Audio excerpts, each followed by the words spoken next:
આજે આપણી ફેવરેટ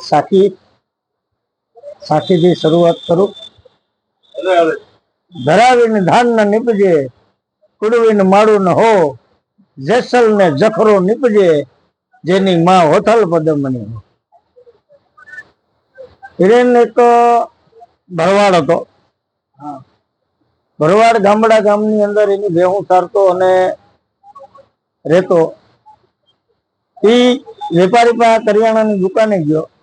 એને કીધું કે બાપુ મારે 1 કિલો લોટ જોઈ, બેચન જોઈ. તો કીધું કાંઈ વાંધો નહીં, તમે બેચન લઈ જાઓ અને તમે મને 1 કિલો એની બદલીમાં માખણ આપજો. કાંઈ વાંધો નહીં. હવે આ રોજને માટે 1 કિલો માખણ લઈ આવે અને 1 કિલો લોટ લઈ જાય. હવે લગભગ 1.5 વર્ષ પછી એ વેપારીને એવું યાદ આવ્યું કે આ મને કિલો 1 આપે છે ને લોટ માખણ. તો વેપારી એની દુકાનમાં વજન કર્યો તો માખણ નીકળ્યું 800 ગ્રામ.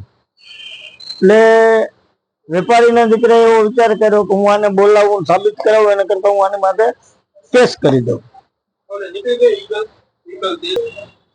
પછી એને વજન કર્યું એટલે 800 ગ્રામ વજન નીકળ્યું. એટલે એને સીધો કેસ કરી દીધો, ભરવાડ ઉપર કેસ કરી દીધો.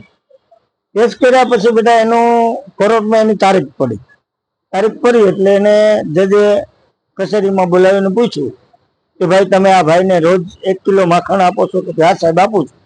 તમે એમની પાસેથી 1 કિલો લોટ લઈ આવો છો? કે હા લઈ આવું. તો તમારી માટે આ સાહેબે કેસ કરેલો છે કે તમે માખણ 800 ગ્રામ જ આપો છો. તો જોજે બેટા, સત્યનો વિજય હોય. જેના નિયત ખોટ ન હોય ને, નિયતમાં ખોટ ન હોય ને, એ માણસની વિજય થાય.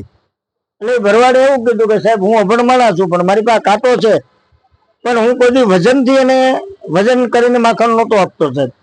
એ મને જે લોટ આપતા હતા એ લોટનો 1 ત્રાજવામાં રાખતો, 1 ત્રાજવામાં માખણ રાખતો હતો.